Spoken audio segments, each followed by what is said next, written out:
Hey everyone, my name is Bear and this is Papo and Yo. This was released a few days ago on April 18th for Steam, although it had previously been released in August of last year on the PS3, alternatively named Papo Y Yo, which of course is Spanish/Brazilian. Doesn't literally translate, I don't think, but I believe it's supposed to mean father and I.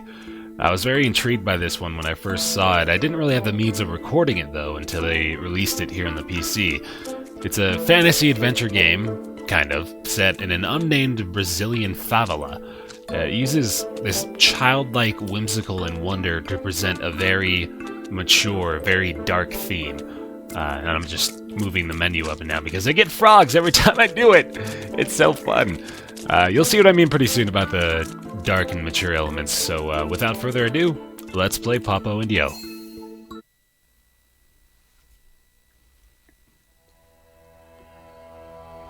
To my mother, brothers, and sisters, with whom I survived the monster and my father.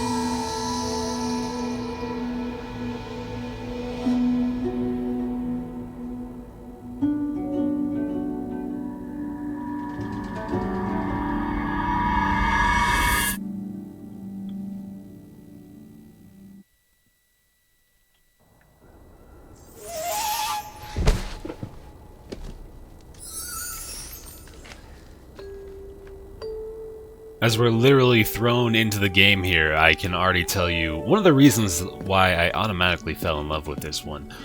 Within 20 to 25 seconds there, we got a full introduction.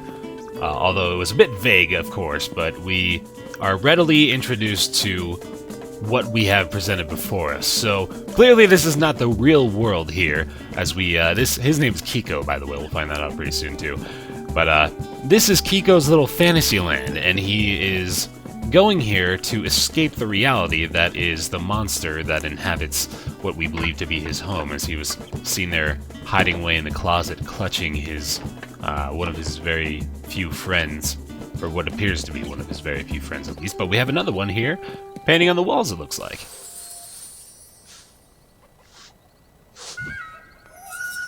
We're introduced to the fantasy and whimsy that I mentioned previously, and we can see here that this clearly wants me to interact with it. So I'm playing on the Xbox 360 controller, by the way, just because I've been growing accustomed to using that. We can pull these things out here. We release and grab onto the items on the walls and surrounding us with the X button, and we can interact with them and change our landscape accordingly.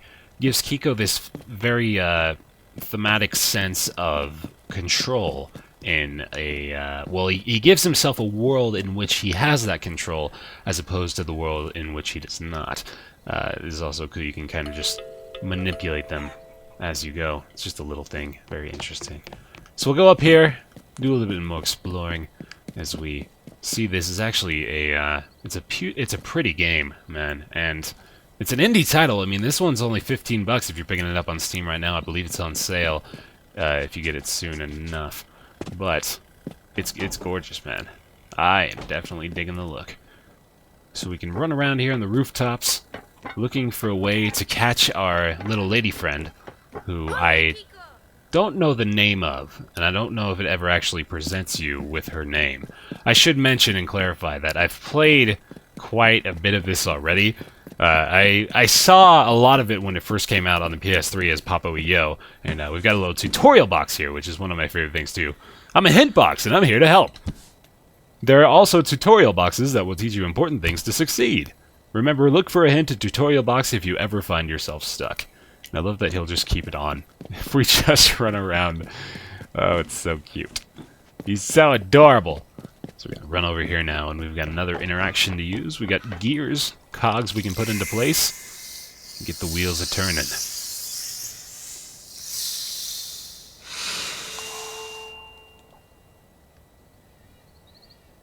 we've created ourselves a little platform to ascend over there. And this stone down here, I feel like does something, but I'm not sure what.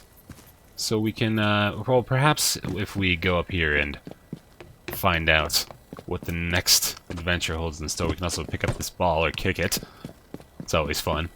Anytime that you can just interact with little random pieces of the environment that look like they should be interacted with, it satiates, or sates rather, that little part of me, the nitpicky, stereotypical nerd gamer that's like, I need to have everything be interactive. It must be so, or I will be very disappointed. And I'm glad they felt the need to quell that fear in me. Another soccer ball over here, too. They're just filling every desire I could have. Let's pull this out here. They introduce to you in very short order a lot of the ways that you can manipulate the environment around you. So the whole premise here is just it's a kind of a fantasy adventure slash platformer. So really, the whole point is just to make your way on, and you start to put pieces together in your head and see things as we go along about really what the story is behind Quico and the monster that we saw outside this closet. We've collapsed like a cardboard box this home here, or what was presumed to be one, and revealed a little passageway. It's so pretty. The sound is also quite impeccable. We can go for a dip here. Just like any other game in which I'm presented with a high platform and a giant body of water, I have no choice but to try to dip myself in it. I can't help myself, man. It's one of my my gaming weaknesses, I suppose. Oh, didn't mean to do it that time, but whatever. I was trying to grab onto this ladder here. I think if I... whatever. Well, I don't know. There might be something down there. Let's go have a look. There's the doll. Okay, so this is something I don't know about this game, is there are these little dolls kind of scattered around everywhere, and they must signify something. And I'm going to be trying to pay attention to that now, because I have a feeling that the dolls may slightly adjust their appearance depending on the progress we've made throughout the game. So let's keep an eye on that as we progress onward. But for now, make our way back through the top tunnel, and we'll see our little lady friend again up here in the corner. So you finally found me!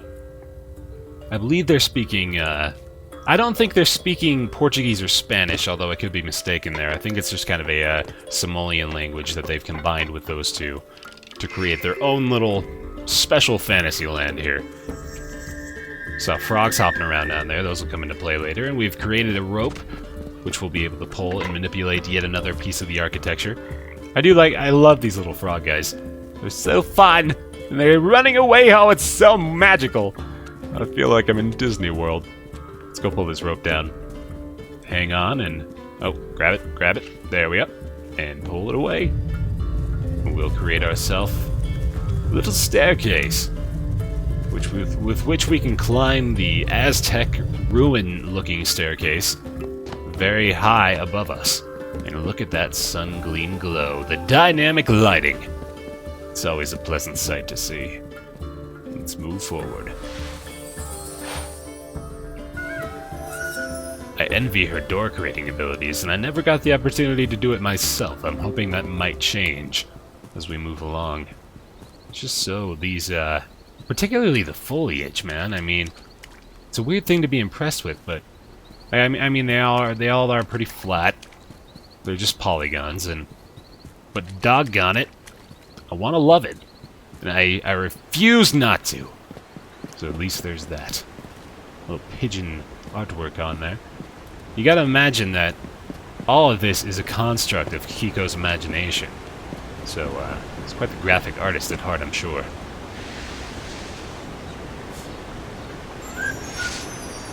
Shoo-boop! Magical! Speaking of magical, this is one of my favorite things, and it happens very early on.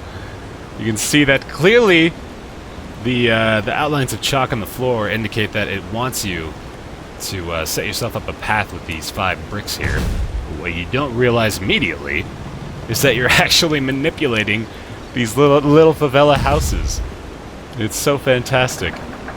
Just how freely it allows you to manipulate and control this magnificent, gigantic world around you. So we'll put down number 4 here and create ourselves one giant pathway in place of scuba diving into the cement. We'll take it the old-fashioned way. So let's get up here, and jump across, and just because I have to, woo! So much fun. Okay, totally worth it. Especially to see him actually drip water afterwards. So you can't really die is the thing, and I mean this is very much a childlike fantasy, so as you can imagine he wouldn't want himself to fall and drown into a river of water in his own dream world. We're going to encounter yet another way of manipulating the land right here as we come across a key stuck into a box. Let's see what that does. Get a little bit of frame rate choppiness as soon as we're coming across saving checkpoints, unfortunately. One very minuscule problem with this game. Nothing to call home about, though.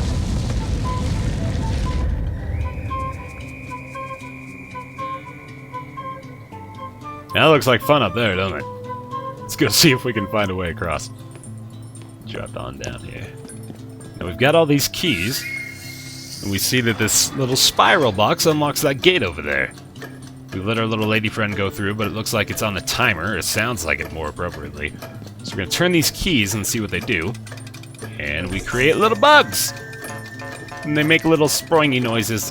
It's so cute! Let's see, so we're going to turn these ones around. And looks like what we need to do is create ourselves a path to get to this gate fast enough before it closes off. But before we do that, we're going to want to come over here, as we've created ourselves a path to get over to this place, and we will push in the cogs, hiding behind the wall, create another path to get over to that side. Staircase juts out of the wall. It looks to me, as we're seeing things right now, that the ultimate goal is actually to get up there where all those pipes are. But we'll leave that to the future. For now, our immediate goal is to get through that gate. So every time we step on here, looks like we're going to try to keep the gate open as long as we possibly can. But of course we still have to create the actual pathway over there, and it looks like I want to be able to jump across this gap to get to that key box right there. So to do that, we're going to have to take this one, twist and turn,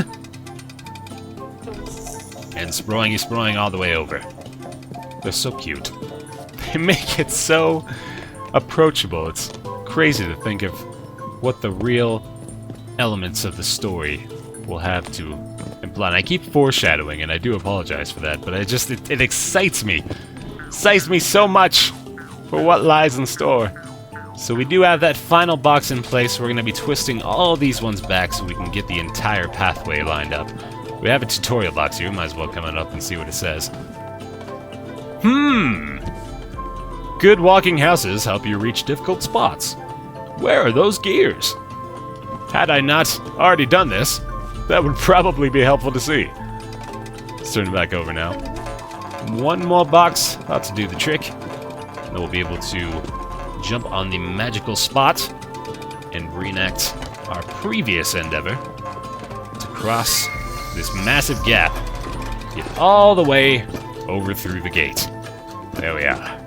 Run, run, run, run, run, run! And we've done it. Fantastic.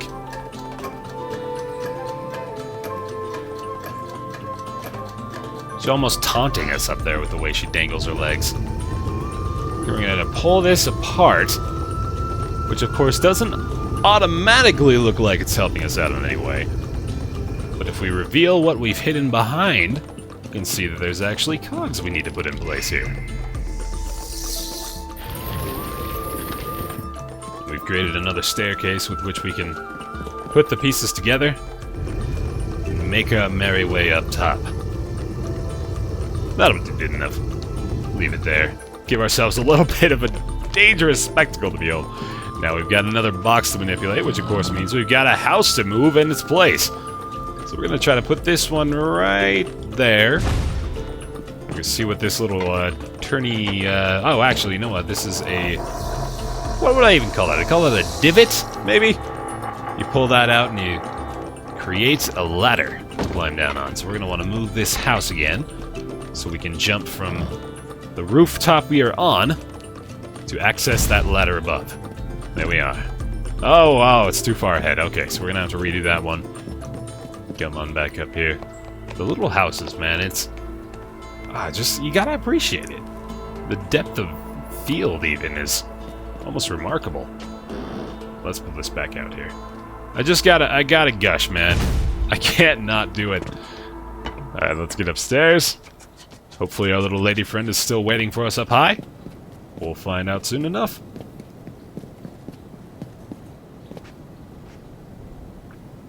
You look sad. What's wrong? You know what, I actually want to look over here. I'm not sure if there's anything of value. Certainly not. There's the doll! Okay. So now, it looks like, I'm not sure, but perhaps those stripes in the middle of his body weren't there before. Or it could just be the rope that's tying him to wherever he is right now. I can't interact with it in any way. Pressing every button, nothing happens. Obviously a jump won't do the trick. Okay, so that's where the doll is. Don't know what that means, but I'm hoping to find out soon enough. We've engaged a trap. She's so dubious.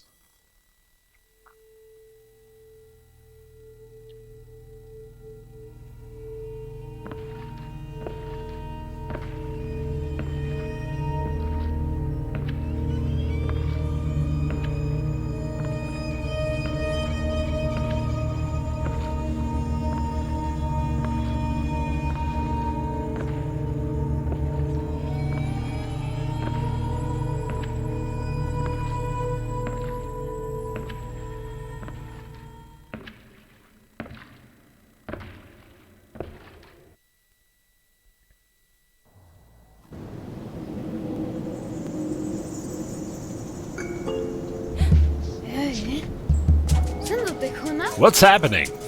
You are cursed! Dear God. Watch out, little man. Where have you been? I was worried about you. You shouldn't disappear like that. Good thing I found you. We have to go back to Monster. Monster? Who's that? Now, I did want to remain silent for that little flashback there. Give you a sense of the darkness and the very, very serious themes we're dealing with here. Get a quick look at Monster there in that artsy little animation. Frogs, he's chasing after one, it looks like, and of course we'll find out a little bit more about that later. We follow along our little robot friend here.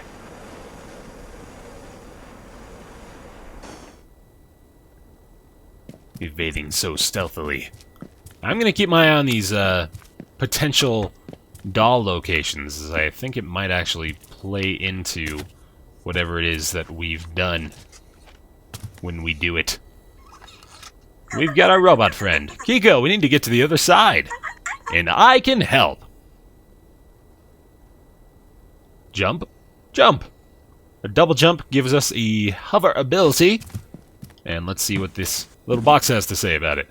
This is Lula, your awesome robot. Hold down the A button to hover in the air. Same thing, but I want to wear the box anyway. It just looks so fun. Alright, so we jump and hover, and we've done it. Very good. Let's do the same thing to get over this way. Another one up here. And come across. I'm a superhero. That was close, though. If you point me to the switch, I can open it. Indeed. Send Lula with the Y button. Lula! And her magics have opened the gates to the next world. Nothing of interest. Let's move forward. Very good. So now we've got a situation with 2 Lula switches. Let's see what the tutorial box has to say about this situation here. This is a Lula switch. Move the camera to aim directly at the switch. Send the Y button to send Lula to activate. Let's do that, shall we? Let's see what these buttons do. Double Lula button press activates the pathways over here. And we've created a little bridge. So it looks like what we can do after we get onto this one is press the button associated with it again. We'll be able to switch the blocks inside the building, get ourselves all the way across, and we'll make our way onward. And there we are. Looks like a very fascinating voyage ahead of us. We're going to be jumping back down into the area we once were, but we have a new key to turn, and we'll do that next time here on Papo Y Yo. My name is Bear. Thanks so much for joining me. I'll see you here next time.